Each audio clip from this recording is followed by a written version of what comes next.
Three members present. Go ahead, Bernie, I'm sorry. I'm sorry. I believe we have three members present, so I believe we do have a quorum. So with that, I will call this meeting to order. And if Tanya, you could begin with the call of roll. Okay, Bernie, Here. Dr. Kelly, Here. Serena, Here. Jody. Here. Okay, go. Everybody Oh, I'm is here. And I'm sorry, Jody, I did not notice that you were there. So we have all four of us here. That's okay. Moving to our next agenda item, that is agenda adjustments. Does anybody have any adjustments for today's agenda? It appears none, so I will move on to the next item. Call to the audience. And with that, Tanya, is it necessary to go through the guidelines to address the committee, or is that because of it being published there, understood?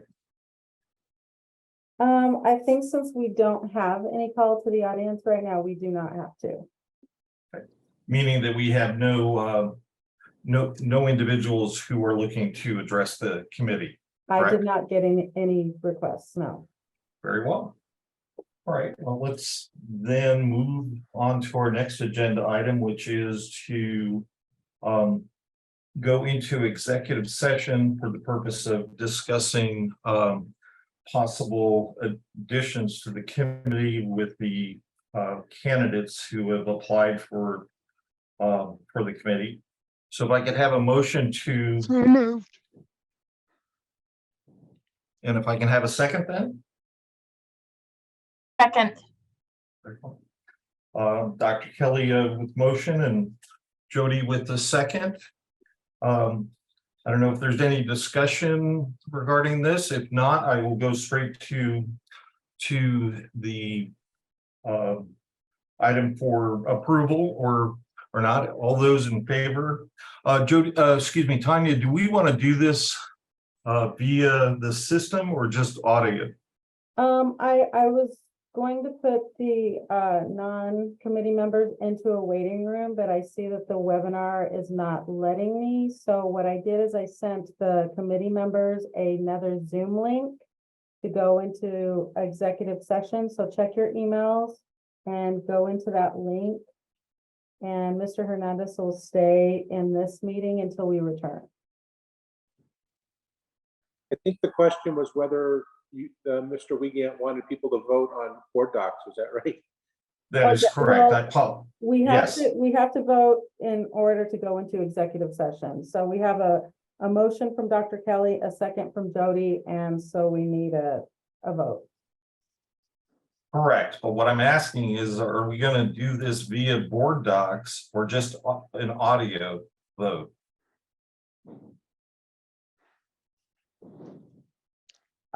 Probably audio. All right. I can do that. I will add it to board docs later. All right. Very well. All those in favor in convening in executive session, please say hereby say by aye. Aye. Aye. I think I heard all four. Any nays? Hearing none, I believe then we can go into executive session. And I will wait a moment now before we start any conversation, to be sure exactly what we need to do to be able to. Tanya, it sounds like we are back into regular committee meeting then? It looks like we're back. Okay, and it looks like all members have. Jody's here, Serena's here, Dr. Kelly, Mr. Romero, Ricky, and you, Bernie. All right, very well. With that, then I will move us to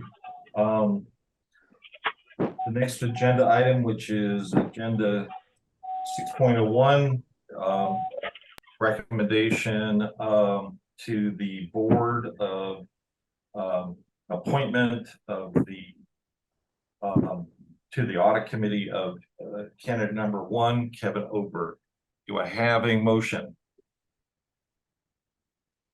Yes, motion to appoint the candidate. Second. I have a motion and a second by Jody with the motion and Dr. Kelly with the second. With that, any discussion? And hearing none, I will go then to to the vote. And with that, all those approving, please signify by saying aye. Aye. Aye. Aye. Aye.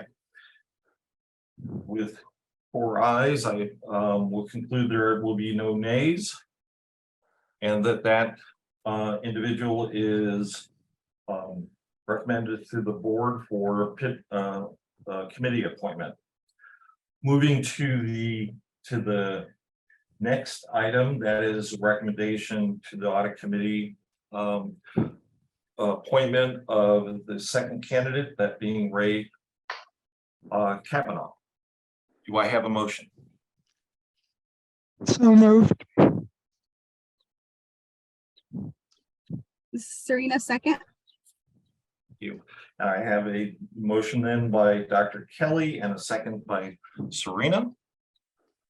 With that, again, I will look to see if there's any discussion or conversations. Hearing none, I will then move to the vote. All those approving signify by saying aye. Aye. Aye. And I believe, again, I had 4 ayes, and therefore no nays, and that item is approved. Moving to the next item on our agenda, that is recommendation to reappoint the current committee members whose terms are concluding, and that in particular are Dr. Kelly and Serena. And with that, I will look to a motion or discussion.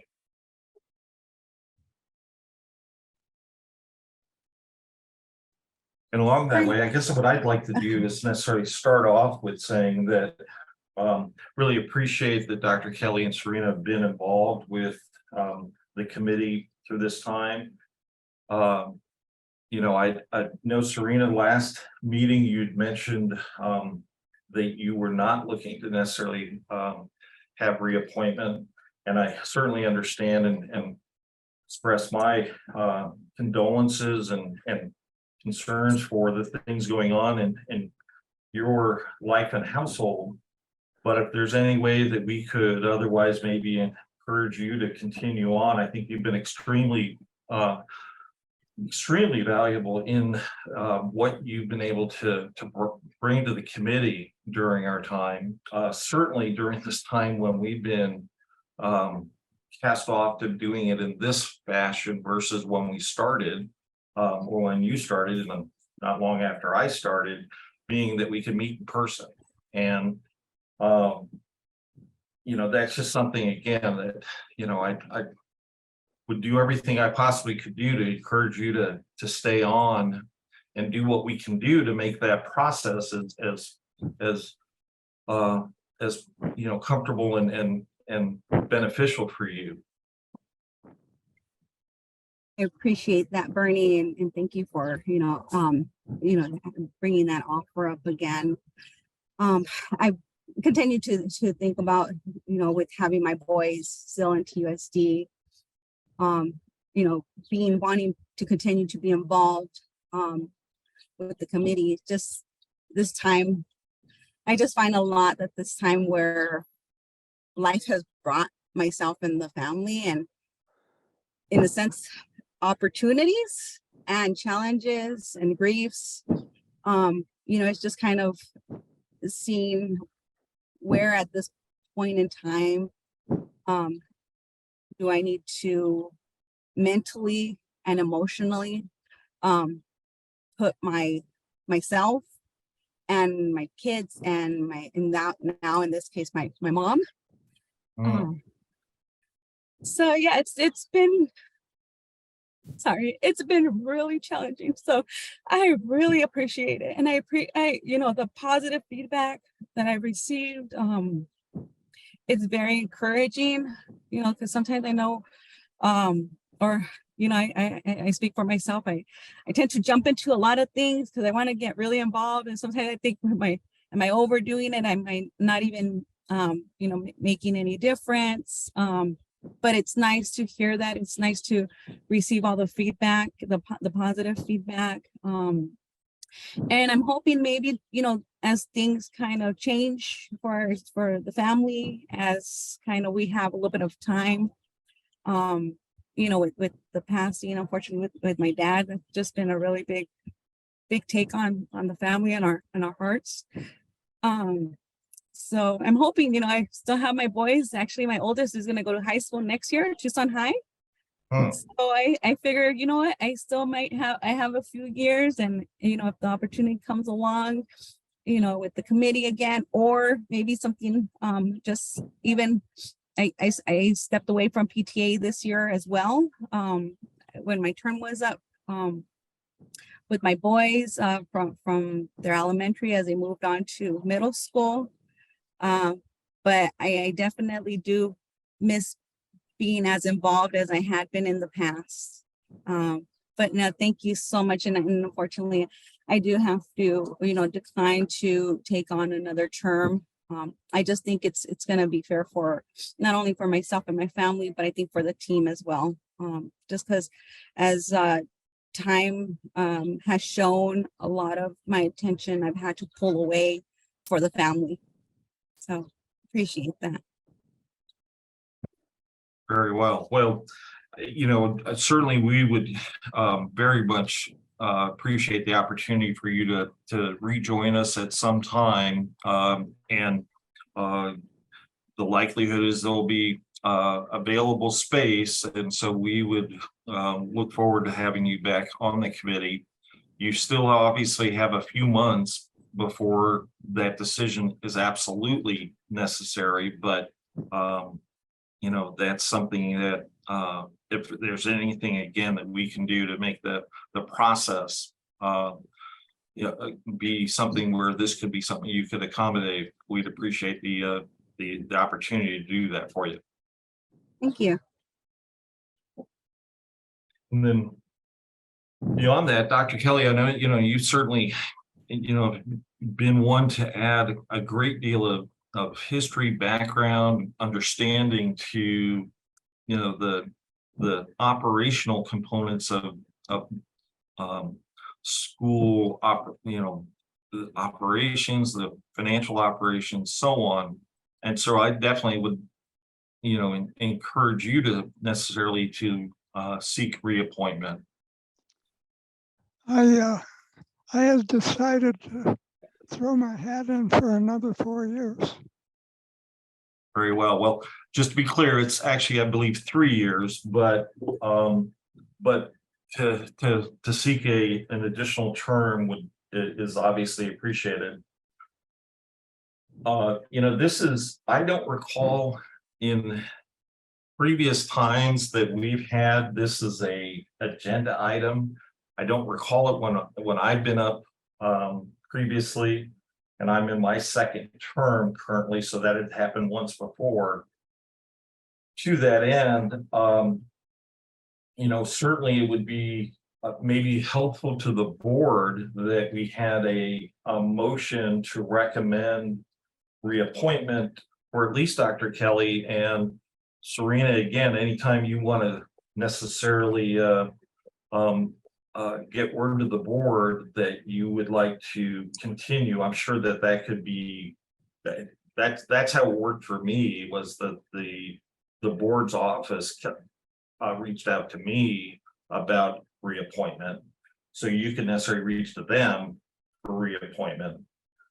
So to that end, I would look to see if maybe if we'd have a motion to recommend to the board reappointment of Dr. Kelly to the audit committee. What do you, Yes, I'll make that motion. And I And I second. will, very well, thank you, Serena. So we have a motion from Jody and a second from Serena. Look to see if there's any conversation or discussion regarding the motion. And seeing or hearing none, I will then move towards the vote. All those in favor of and approving this motion, please signify by saying aye. aye, Aye. And aye. So once again, I believe we have 4 ayes, therefore no nays, and so that item passes.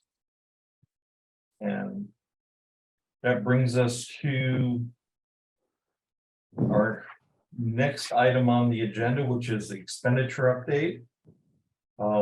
And my understanding and my conversations with Ricky is that we do not have a presentation because of the other items on the agenda. We did not want to necessarily weigh down the agenda, and today's time with this item, we will look to have that back at most likely the next meeting.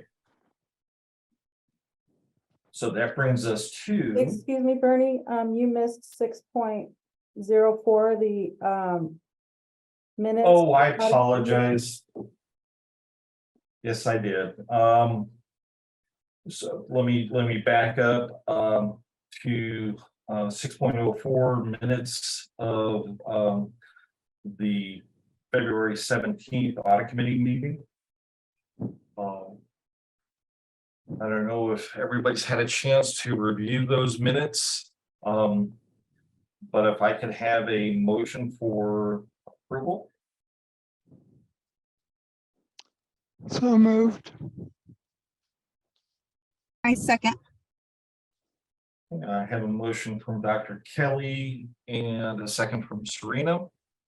And I will look then to see if there's any discussion or conversation regarding the minutes.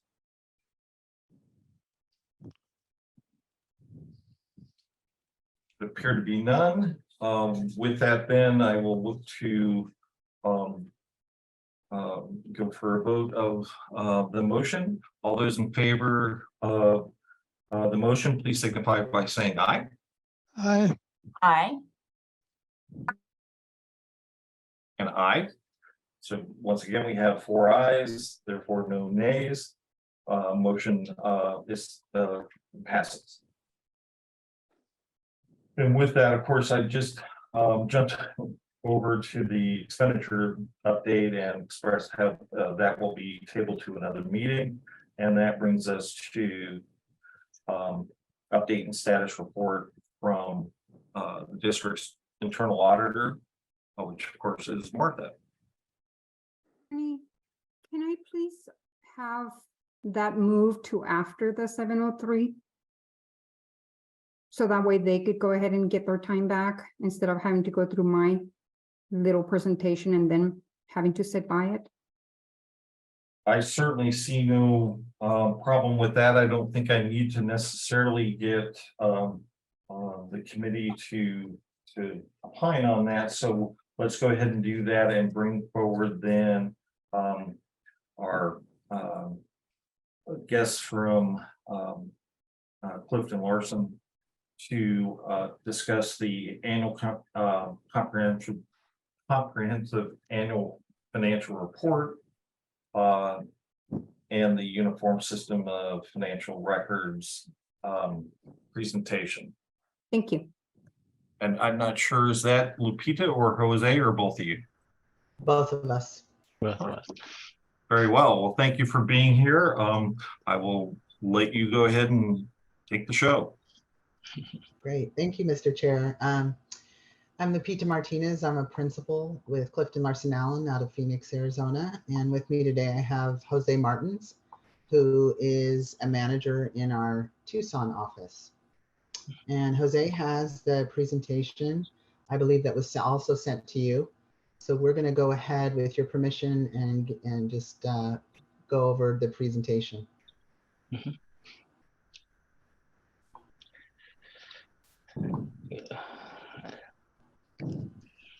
I believe I'll need access to share my screen, if that's okay, Ricky and Tanya.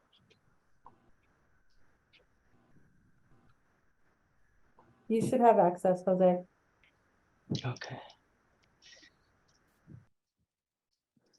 Okay.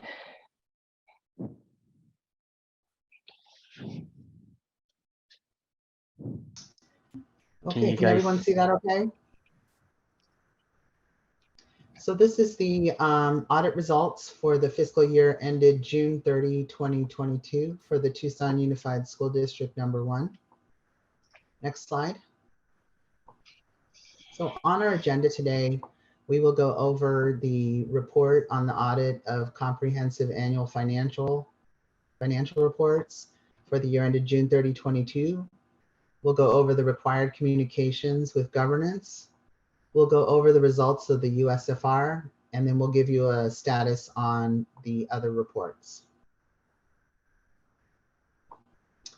So in summary, for the ACFR that contains the financial statements, the district received an unmodified or clean opinion on the basic financial statements and other supplementary information in relation to the financial statements as a whole.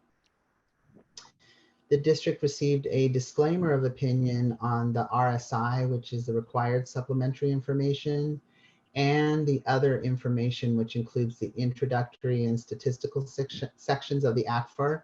And that is customary to not receive any assurance on those pieces. And then, sorry, back to the last slide. We did perform our audit in accordance with generally accepted auditing standards, as well as government auditing standards required to anytime you receive federal funds. Then I'm going to turn it over to Jose to go over the financial highlights. Thank you, Lupita, and good afternoon, everyone. Today, I'll be going over the statement of net position and those changes compared to prior years. So this is at the government-wide. In the current year, the district ended with $237 million compared to $181 million, which is a change of $55.5 million. The primary change impacting your current and other assets is primarily due to operating grants, as well as the increases of operating grants and contributions impacting the financial statements. The next item, which is your capital assets, the district ended at $616.9 million compared to $607.6 million. And that's a net increase of $9.2 million. And that's significantly the increase in capital improvements throughout the district as a whole. The deferred outflow of resources, that ended at $85.9 million compared to $84.8 million. Total liabilities, which is a change of $1 million. Total liabilities ended at $497 compared to $615 million, which is a decrease of about $118 million, and that's primarily because of the decreases in payments within the liabilities and debt that the district has. The deferred inflows of resources also increased compared to prior years of $132 million from $16 million, and that's primarily due to the change of the pension plan and those actuarial assumptions that are done. So your net position to overall increase about $16.4 million. And this is the statement of activities, and this is also provides a comparison to prior years. The district total revenues ended at 586.5 million, which is an increase of 76.5 million compared to prior years. And the main driver for that is primarily due to the funding of the COVID, the ESSER fundings, and additional grants and contracts that was received for the district. Total expenses increased from prior years. The district ended at 518 million, which is a 46.9 increase from prior years. And the reason for that increase, again, is primarily due to students going back after the COVID pandemics, and therefore the expenses increases, which is kind of concurrently with your revenues and funding that you receive with the ESSER funding. So all those kind of go one on hand. So the overall change in net position increase of $29.5 million this year. The next slide that I have, it just provides a summary of the governmental fund balance changes. So these are the fund, your major fund balance that the district has. So the general fund increased about $2 million compared to last year. The special revenue funds had a small increase of $456,000. This year, the other special revenue fund was designated as a major fund, whereas last year it was not due to certain requirements. But that fund itself decreased about a very minimal of $91,000 compared to last year. The next major fund, which is the debt service fund, that fund ended at $10.4 million compared to last year. And you had an increase of $727,000. Your remaining non-major governmental funds increased about $9.8 million compared to last year. I'll be turning it over to Lupita for this one. So we're required to communicate with governance twice during the audit. Once is during planning, and the other requirement is at the end of the audit. And so the following items are required to be communicated to you. In terms of new accounting policies adopted by the districts, the district during its fiscal year 22 did adopt GASB 87 leases. In terms of significant estimates that management makes and that we audit, those are useful lives of depreciable assets, the pension and OPEB liabilities, compensated absences, self-insurance, and leases receivable and deferred inflows related to those leases receivable. Those are all estimates that we make sure that the calculations are consistent, that they make sense, and then we audit those estimates. There are no financial statement disclosures that we believe are particularly sensitive that we believe we would need to talk to you about. There were no difficulties encountered during the audit other than the additional time it took to do the GASB 87 calculations. There are no uncorrected or corrected misstatements to report to you. As far as we know, the district did not consult with other accountants. If there's ever a need to consult, our professional standards require that we be present to ensure that all the data and knowledge is shared amongst accounting firms for transparency and other reasons. But to our understanding, there were no consultations with other accountants. And then our discussions with management were normal during the course of the engagement. Next slide. So we did audit the USFR that has been submitted, and we're happy to report that the following areas had no exceptions.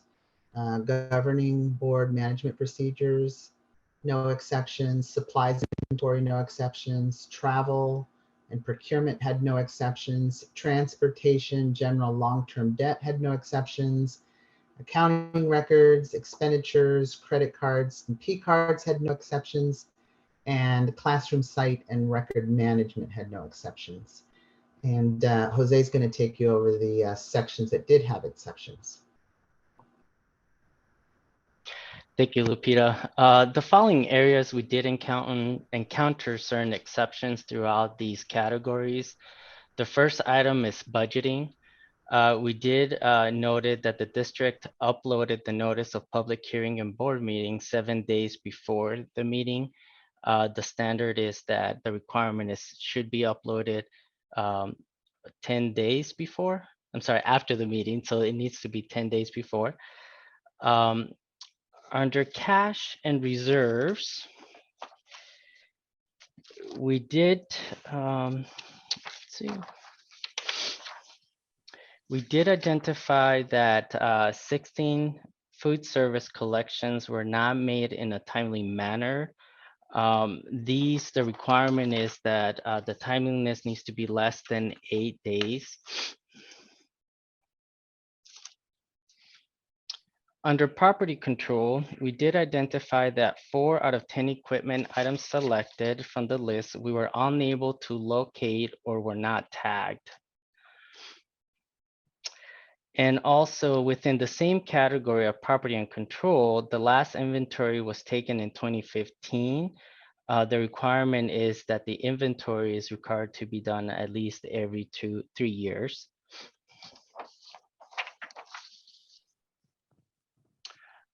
Under payroll, we noted that 4 employees whose W-4s we were unable to obtain evidence to support that for 4 that we selected. Under financial reporting component, there were 2 lines in the 2022 AFR that vary from the most recent adopted expenditure budgets. There was also 7 lines within the 2022 AFR that we could not tie to the accounting records. Additionally, within the financial reporting side, there was a misclassification in the AFR that resulted in 2 line items not tying to the food service AFR. Under the attendance, student attendance reported, we did identify that 1 of the 11 schools selected did not meet the instruction or hours requirement by the USFR for fiscal year 2022. And additionally, 1 out of the 15 elementary junior high student selections did not properly account for the ADM related to the membership and absences as well under this category. And under information technology category, we did see that security event logs is enabled on Windows screen. An offsite centralized logging server is not in place to aggregate logs for monitoring and provide alerts for malicious activity. So those are the detailed exceptions that we found within the USFR.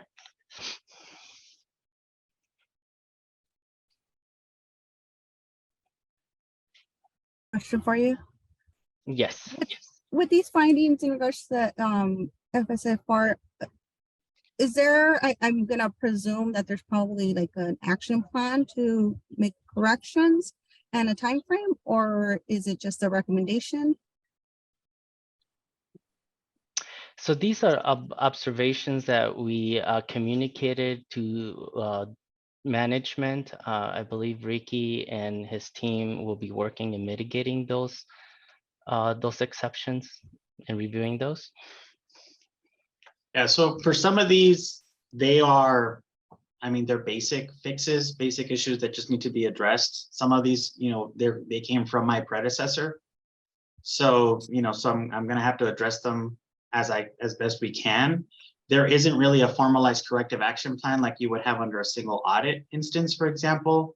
But most of these have already been addressed in some fashion. If there is a need for us to provide any kind of corrective action plan or follow-up that the audit committee would like, we could certainly put something together to address it. Some of these were just timing errors and other minor issues in the grand scheme.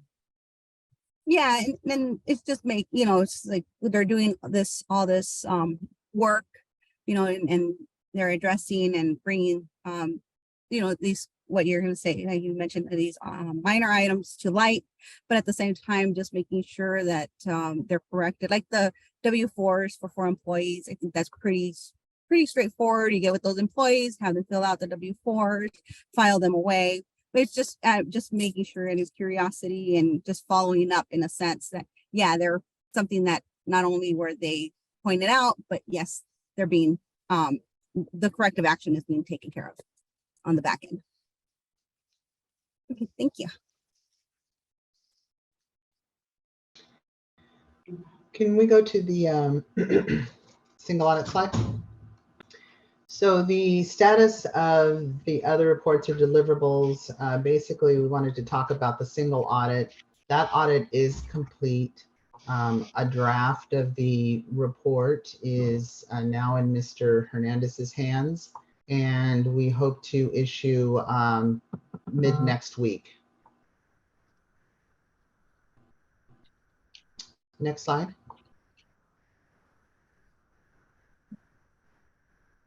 So that concludes our presentation.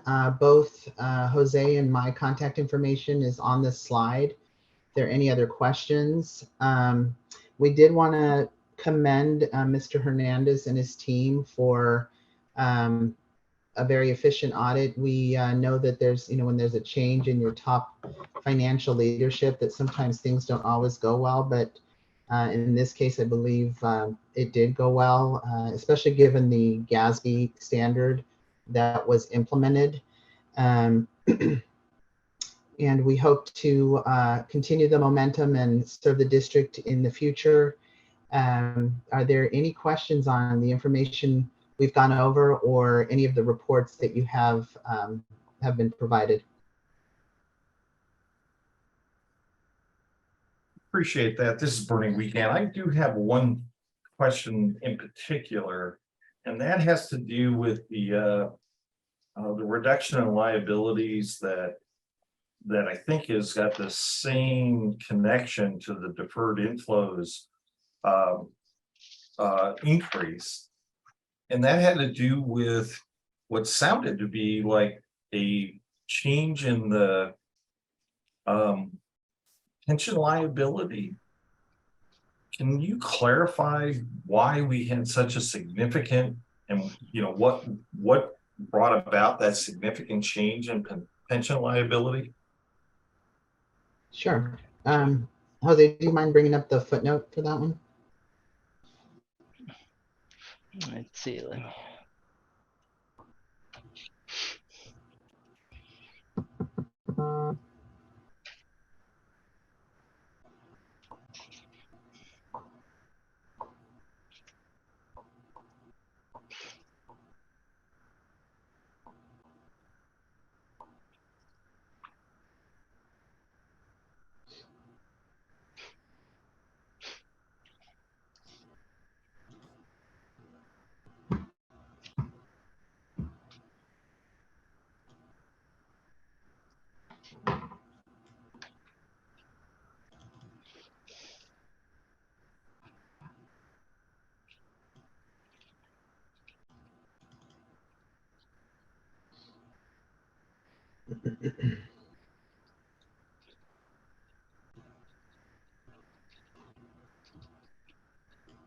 I apologize for the quick going down. Let's see.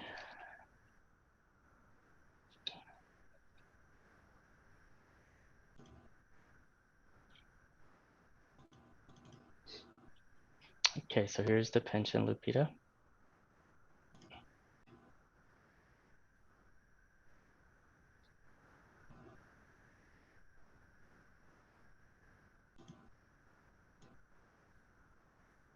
I'm not seeing it on the screen, Jose. Oh, you're not seeing it on my screen. Let me see. Uh-uh. Stop sharing. Try sharing it again.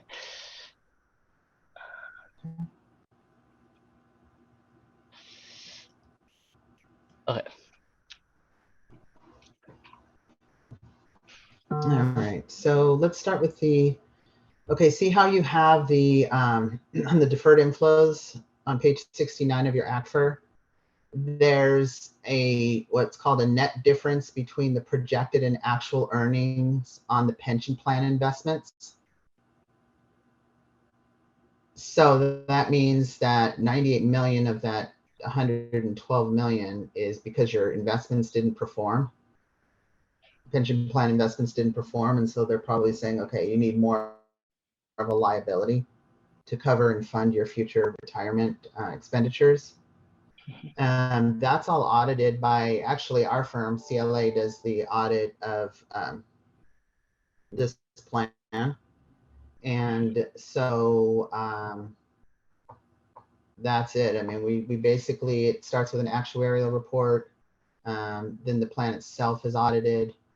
And we just get those reports, the GASB 68 reports, and we audit those numbers and those estimates. And this basically comes from that report.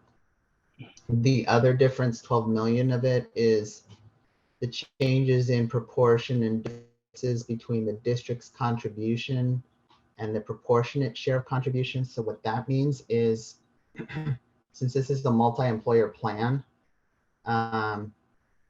the district's portion of the liability that gets recorded is based on the participants' contributions. So that if you take the district's contributions compared to all the participants and all the employers in the plan, that percentage looks like it went down, so that you have to pay more. You're sharing a higher portion of that liability. So that means somebody either went away or their employer earnings are lower. You know, that one would be a little harder to tell. We would have to get back to you on that one, but basically that's what happened. You had a higher, you have a higher proportion and a higher share of the liability based on the actuarial results. Does that make a little sense? Well, perhaps you could clarify for the committee then why liabilities have necessarily shown a reduction, and yet the Well, deferred inflows has had that increase. The deferred inflows had the increase, and this is why. So now let's answer your why the liabilities had a reduction, and that is if you go to the debt footnote.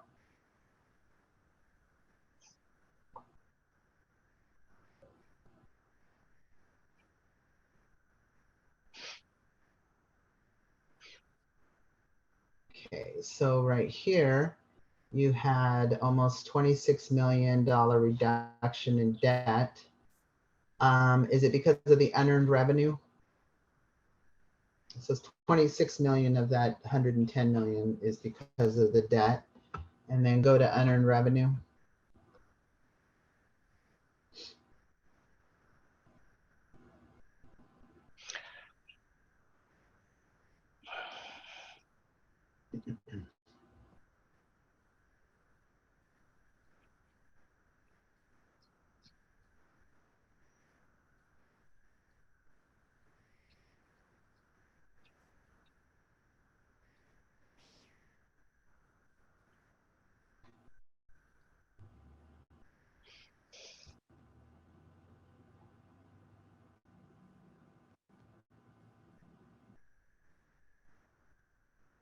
Okay, so unavailable revenue, unearned revenue, sorry.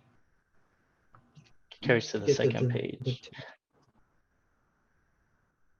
20 million. Last year it was probably higher because of maybe CARES funding, but we can get that number for the exact number for you to account for. So there's an increase in deferred inflows. So now you know why. And then the decrease in liabilities is 26 million reduction in debt. But I believe the difference is the unearned revenue. Because of last year, there was a bunch of unearned revenue unspent. This year you've spent them. But we will clarify that and get back to you with the actual numbers. I appreciate that, because you know what, it seems to me that, you know, there's a kind of a very significant issue for the district in that pension liability having been increased by such a degree. And yet again, I recognize it's deferred, but at some point that deferral could necessarily become timely and still exist. I realize that's a moving target, but I would think that that's something that really should be something to be able to be stated quite specifically, because that seems to be the largest change in the district's position during the year. And it's offset by this liability reduction, but that liability reduction is one time or is done. And yet the pension liability is if it is potentially out there yet for the district to have to consume. I agree with you. I think that, the district had some positive results, especially lowering your liabilities by almost 111 million. But then to turn around and lose it to the deferred inflows increase of almost 115 million, that is something to be concerned about. And maybe I'll call our auditors in Maryland to see if they can shed some light on what happened in the investment performance. And hopefully the plan is getting after its investment advisors. Obviously you can't control the market, but that is a very large swing. So let me get back to you on that. That's a very good observation.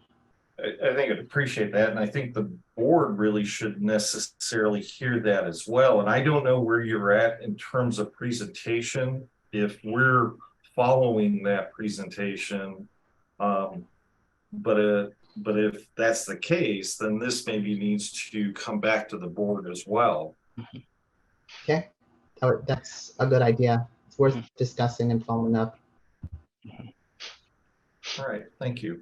That really was the biggest thing. There's certainly intermediate items, but that's the one I think that the clarification of those two components, and in particular the reasoning behind the pension, the change in the pension liability, is tantamount.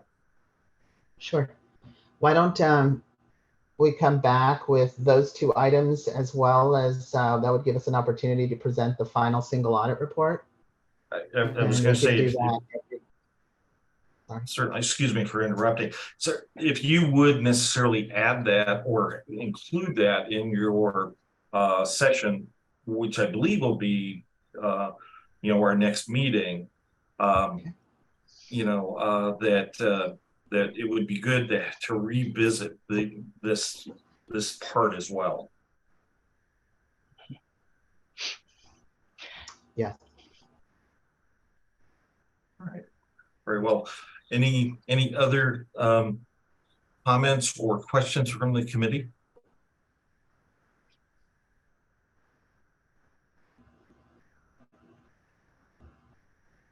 Seeing none, I will necessarily thank our folks from Clifton, Larson, Allen, Lupita and Jose. Appreciate you being here and having to sit through our meeting to this point. But I look forward to seeing you in the future with the single audit and the presentation, and then also the follow up on this subject. You got it. Thank you very much. Have a good afternoon. You as well. Thank you. Thank you, everyone.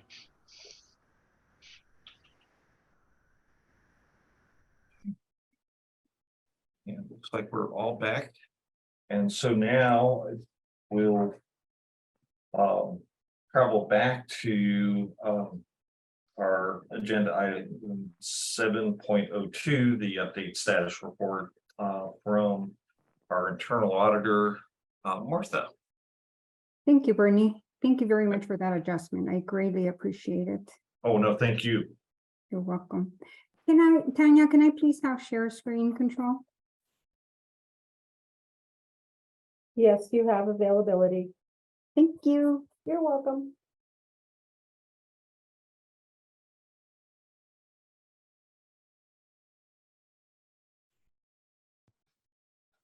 Okay, can everybody see my screen?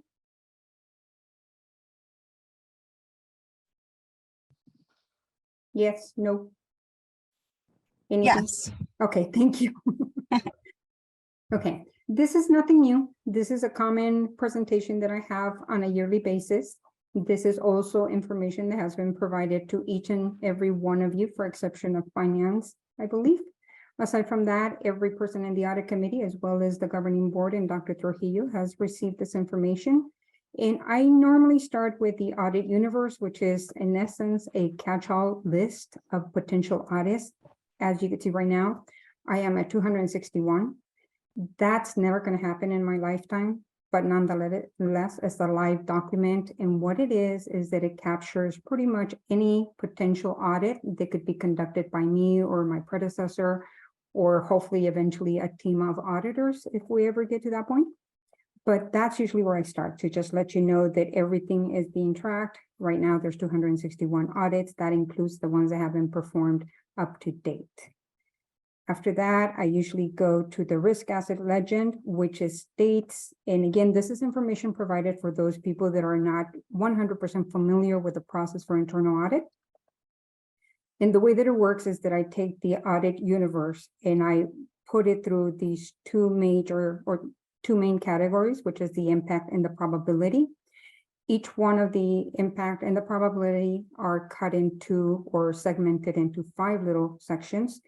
I'm not going to go through each one of them because, again, this is basically a summary of what has already been gone through in previous years. The next tab has to do with just an overview of the audit process. Again, this is not something that is taken lightly. It is something that requires quite a bit of time on my end to be able to come up with the audits that are going to be the most efficient and effective and impactful for the coming year. That brings me back to the very first tab, which is the proposed annual plan. Again, I have reviewed this with each one of the members of the governing board. And the selection of the items is usually anywhere between 5 and 6 audits that would be performed during the year. This particular year is a little bit unique because it has 2 that are going to be overlapping. And that would be number 4 and number 5, and number 6 and number 7. The reason behind that has already been shared with the governing board and the audit committee as well. But just as a bird's eye view, one of the audits that was scheduled for February, and because of the cybersecurity incident, had to be pushed. And that's this first one, which is the employee relations, having to do with stipends and the general bonuses. It worked out in our benefit because now I'll be able to encompass three bonuses instead of having just 1 or 2, which is what I was going to have. And then the third one would have just gone unnoticed. But at this particular point, now it'll be able to be included in the audit. The other 2, the asset management is being one that even our external auditors noted that we have a little bit of, or some issues, I just say, in keeping track of our inventory. Human resources is there because previous year there was an external audit and there was a review done by myself. So at this point, usually when I do a consultation, it comes around a year later to do an actual assessment audit. And that is when human resources is scheduled to have its upcoming internal audit. Student registration and 504 student disability, they're kind of in the same lane, or in the same pattern, or in the same segment. So therefore, it seems to make common sense to go ahead and perform them together. And then the vendors and the engineering department relies a lot on the contracted vendors. So again, they go hand in hand and therefore they'll be performed together. The last 3 are in essence audits that could be performed if any of the above 7 either have to be moved forward, moved backwards, or not performed at all. Then I already have 3 that have already been notified and there's no need to request for approval or anything else aside from a communication via email to management and letting them know that there's been a change. Do you have any questions? Okay. With that being said, the follow-up is the little tab that follows, and that is in essence encompassing all the audits that have been performed up to this date. And that has been 15 of them. Unfortunately, out of those 15, let me rephrase that. There's 15 open audits that need to be verified and make sure that the open items have been implemented. That along with the current audit that is, or there's 2 current audits taking place right now, and that is the school safety and community schools. Again, those are being performed at the same time, mostly because having to do with timing and being delayed because of the cybersecurity. The ones that have been completed right now, there's 11 of them. So overall, it's a little bit busy at this end, but nonetheless, just moving along. Again, any questions on this? Okay, well, in addition to the follow-up audits, there is a regulation that hopefully in conjunction and with help of the legal department is being put together. And I believe that the regulation would be able to provide management with quite a bit of a guideline as far as how this whole process moves forward and what can be expected when their department is under audit.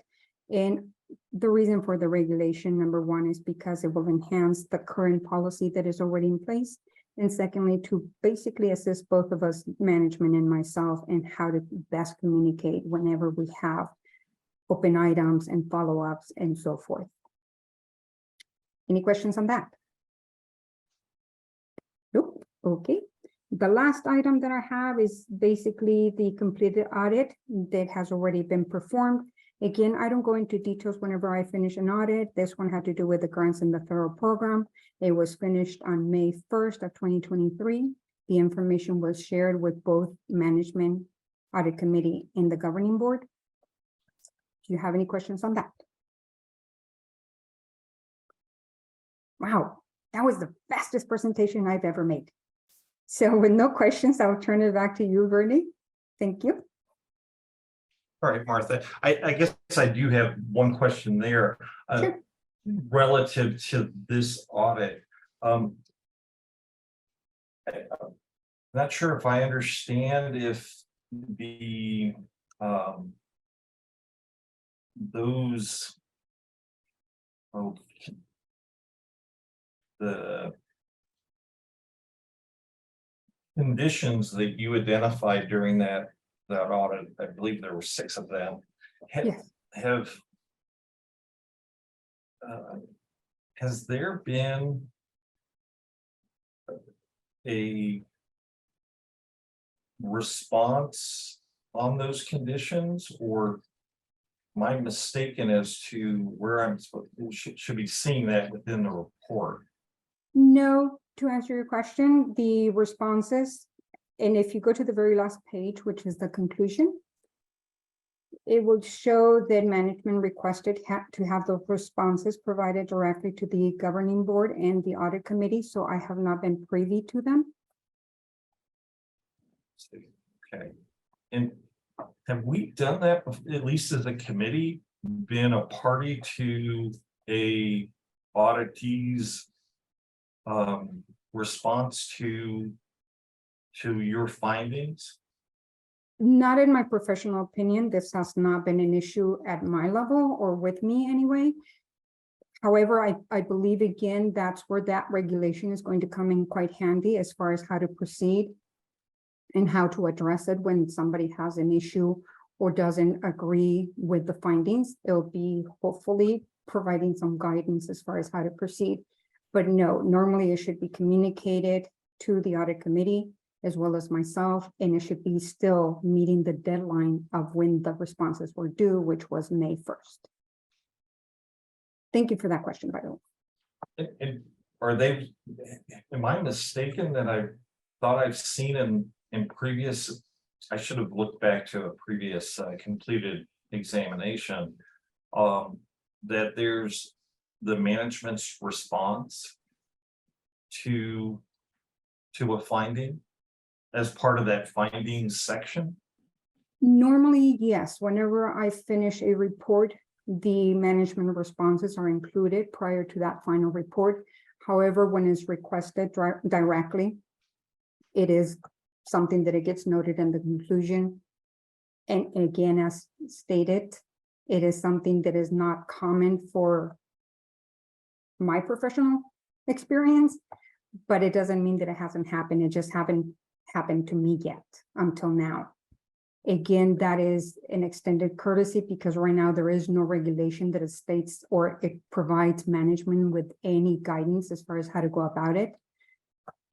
And that's why this one was done. It was just noted in the conclusion that it was requested as such. And again, the report was issued on May 1st.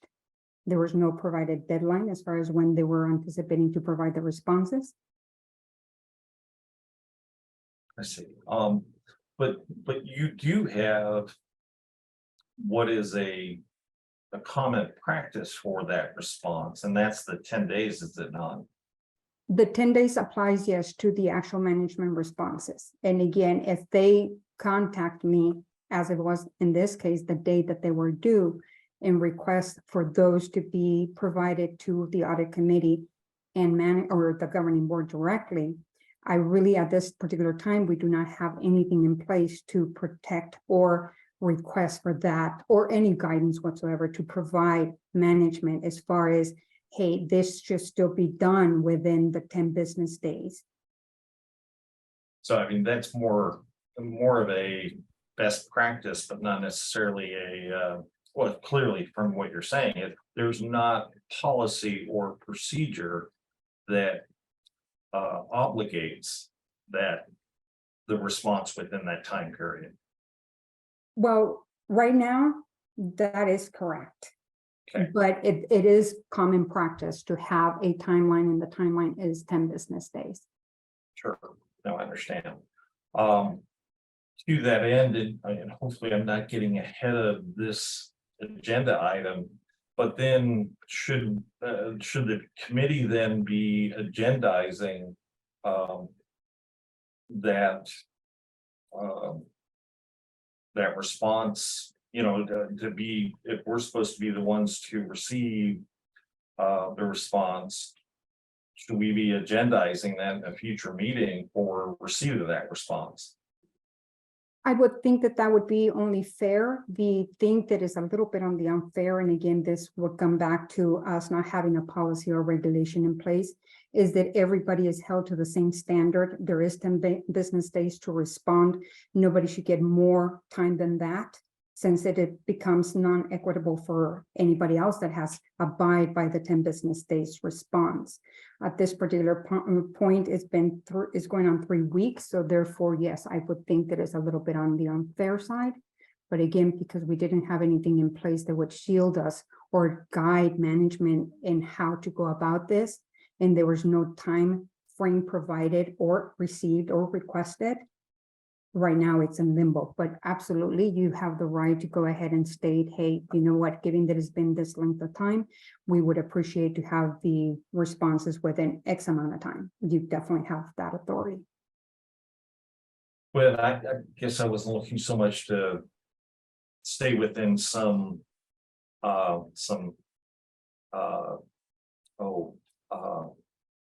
goalposts here, but rather just to say that if that's what is the desire of the auditee, then do we need to necessarily have an agenda item for this auditee to attend our meeting and make that presentation?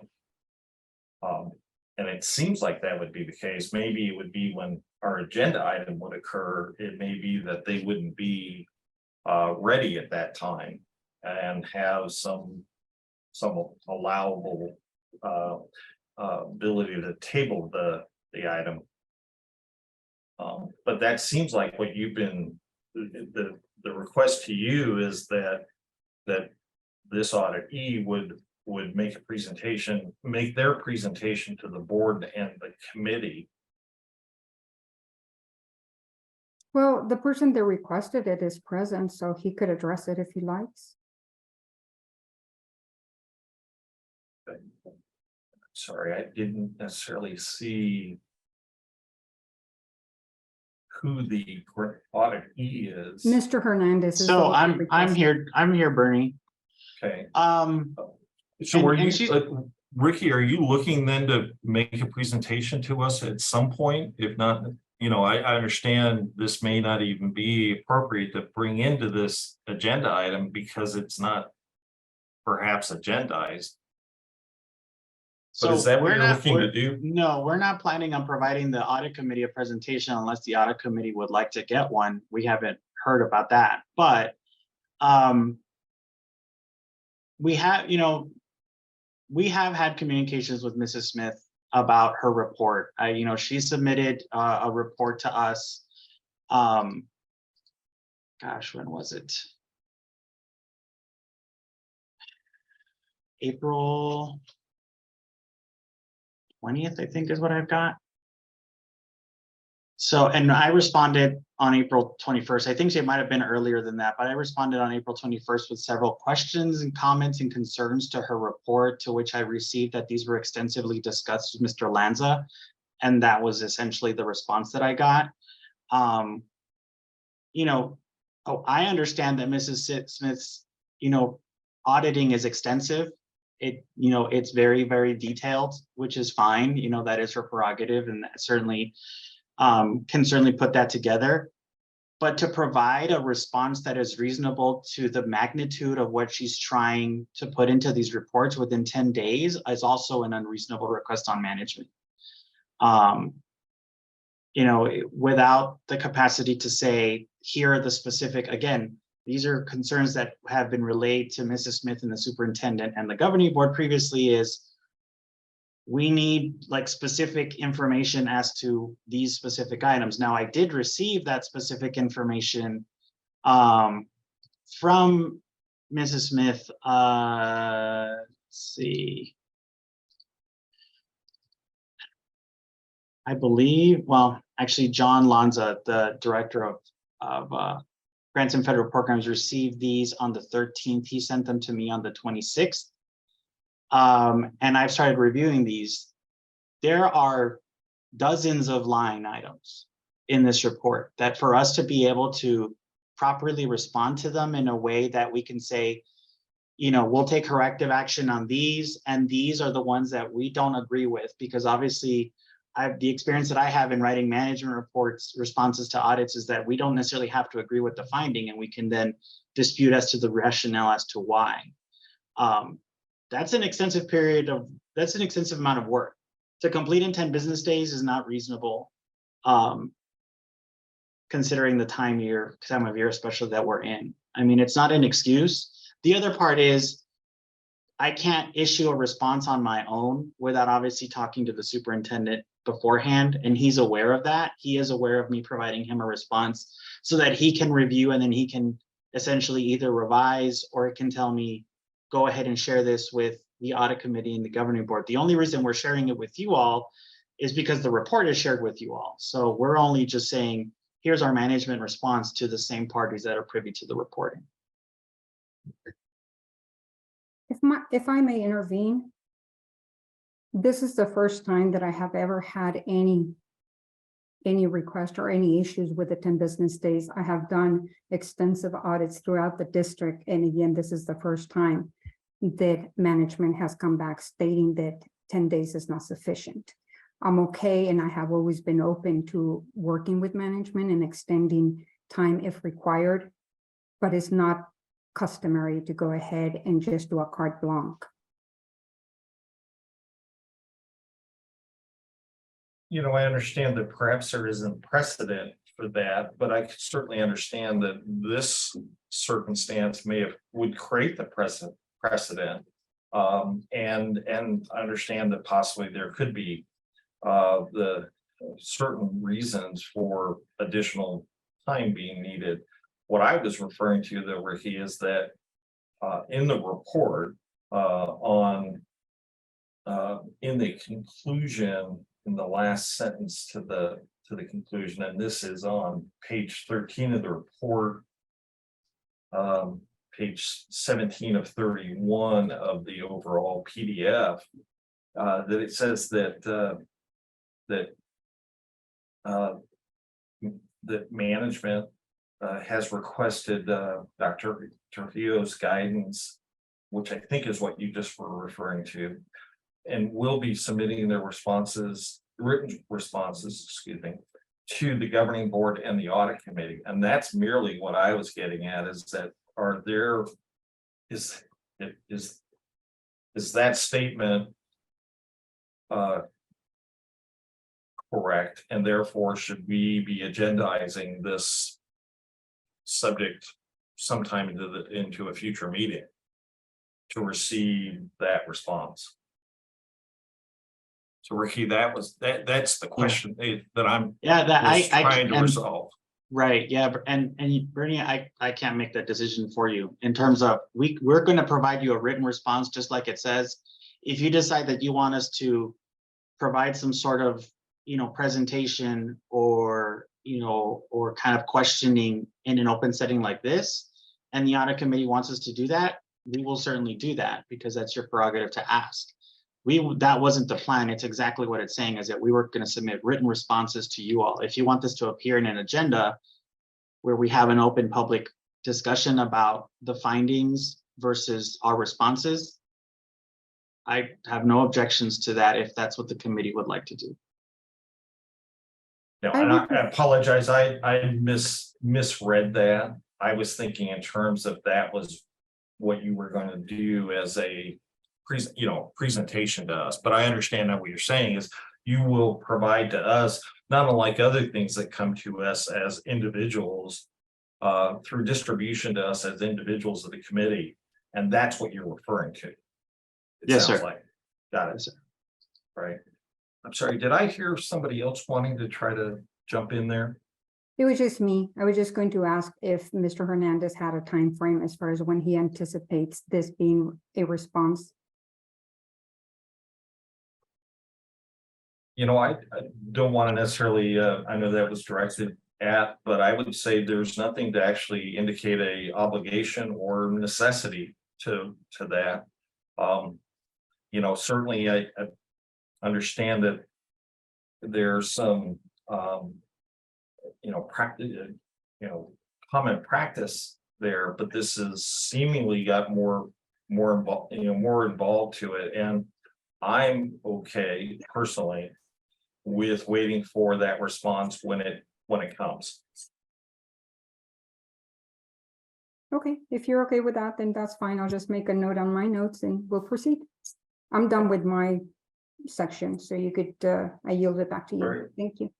Well, with that, I just would ask if there's any committee members that have any questions or comments on this section before we would move to our next agenda item.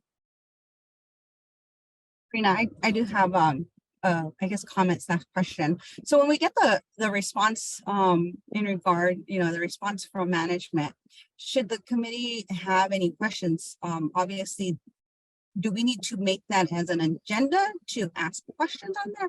Or I guess just trying to see if anybody had anything, can we follow up since we are getting the information to review? Yeah, I certainly can't speak for the committee, but my opinion on this would be is that, yes, I think would be appropriate at that point, and for the benefit of other members to have this being brought forward as an agenda item. If there's a committee member that has items that you want to raise, rather than do it individually with the auditee, that would be something I think we ought to put to the agenda, but I will, leave that to the committee as a whole to decide. Okay, I'm in agreement with that. Again, maybe there might not be any questions at all, but just if there are any questions from any audit member, just having that opportunity with as it is presented as an agenda item.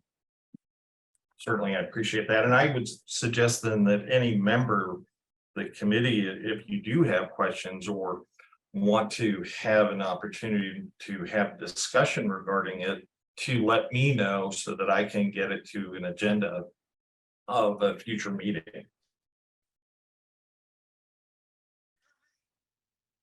Sir, Dr. Kelly, not hearing you. Looks like you're trying to key in. Do you have Dr. Kelly, your microphone is not at your mouth. Your microphone needs to be adjusted down to your mouth. Can't hear you.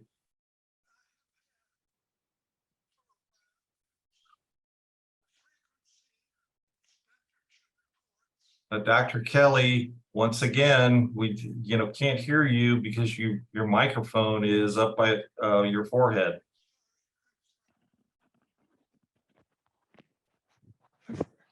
The problem or the concern I have is I used to get, as a member of the committee,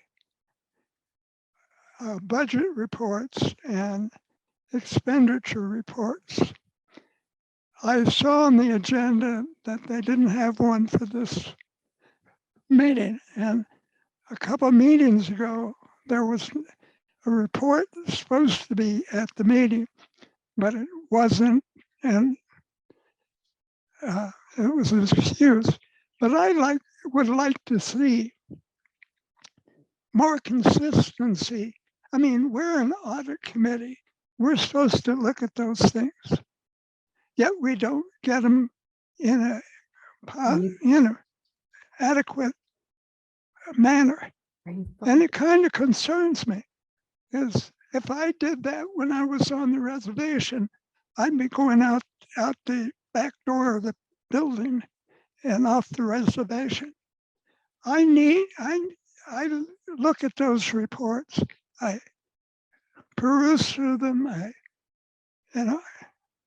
I check things.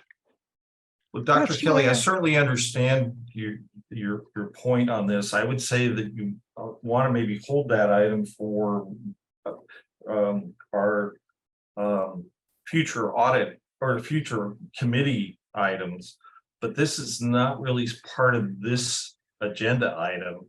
And I want to be careful that we don't get too far down a track here dealing with something that isn't related to the internal audit It is. presentation.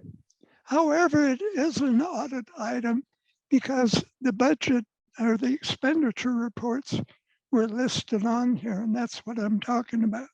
Sure, and as it would have been necessary maybe at that moment as that item came up and I moved right past it and tabled it, but you could have necessarily made a point then. I would say that as we get to almost one of our next items in the agenda is to request and to make that part of the point of the requesting for future items that we do have a presentation made without exception to that future meeting.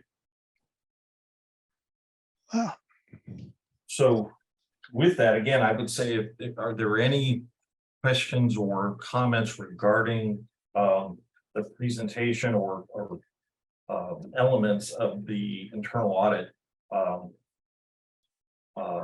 agenda item? Okay, and seeing none, I will move then to our agenda item 7.04. That is a standing item, that is complaints received via various avenues. I certainly haven't received any, but I'm not sure that I'm necessarily in the loop at this point. I don't know. Rob, have you received anything? No, sir, we did not. And we tested the system. Was it last week, Tanya? Yes, that was last week. Periodically, we've gone through these these times when there has been no communication. So we sometimes question whether the system's working, and that's where we were last week, and it is working. Very well. Well, and I'm not sure, and I'll do this offline, is to make sure necessarily how I now would necessarily be connected to that process, having not ever been, I thought, connected to it previously. And I don't know if that's just something after you get a notice that it would come to me, it'd be actually forwarded to me. But again, we can work on that after this meeting. With that, I will move to our next item, which is the standing item request for information by the audit committee. And either under this or the next agenda item is where I believe, Dr. Kelly, this is where could request that the next meeting that we have, that we would have an expenditure update. And that you know, would look to see that Ricky would be able to have a presentation be able to make to us.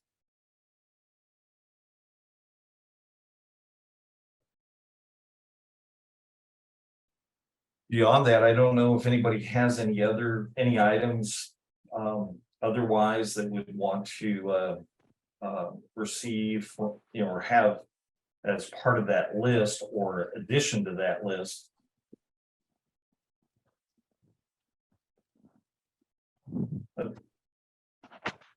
Not hearing any, I think I will then move along to our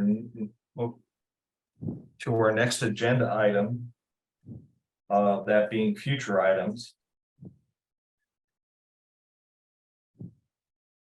And I don't know if anybody has any particular items other than what's been talked about.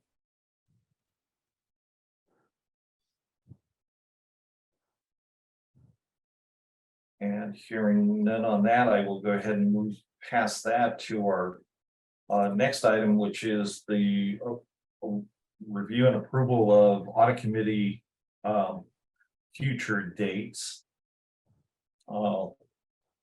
As you may be able to see there in this agenda item, there are 5 proposed agenda of meetings in the future. That is June 16th, August 18th, November 17th of this year, and then February 16th and May 17th of 2024. I don't know if anybody would have any comments regarding those meetings dates as proposed, or if not, if I could get maybe a motion to approve those meetings as our future meetings. I have a comment, Bernie. This is Jody. Sure. So I unfortunately have a standing work thing that just got put on my calendar that I do not have the ability to change, because I just checked conflicts with those dates. I was wondering if we could keep those dates but move the time to 2:30 to 4:30, because the commitment I have with work goes until 2:30 on those dates, or if we could move it to either the 2nd or 4th Friday instead of the 3rd Friday. My preference would be to keep the dates and do 2:30 to 4:30, open to the others as well.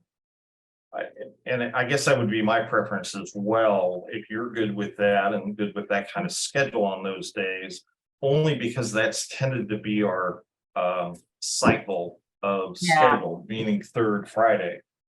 But anybody have any other comments? No conflicts on my end. Okay. And that was comments. I'm sorry, Serena, if they amidst that word, but any comments regarding these proposed meetings? No comments on the proposed meetings, and I have no conflicts if it does change from 2 to 2:30. Very well.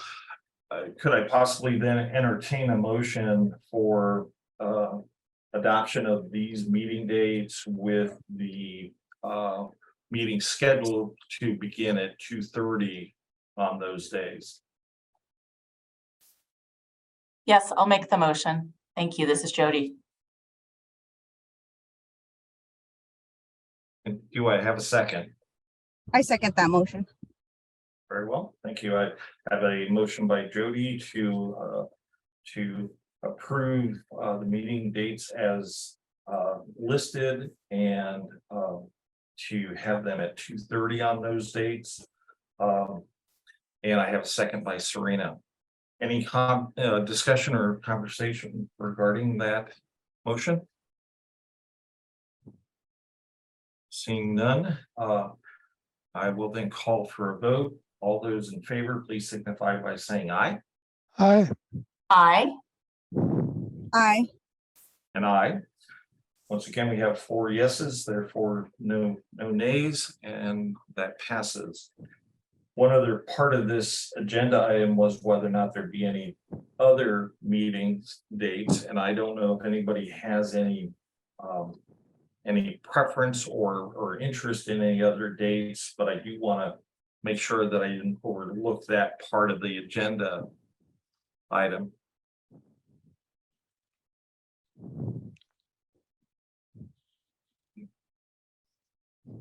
Hearing none, I would say that then those meetings that we have scheduled are good. And we will go ahead and move on to our last item. And that is a motion for adjournment. I'll motion to adjourn. Second. I have a motion by Jody to adjourn this meeting and a second by Dr. Kelly.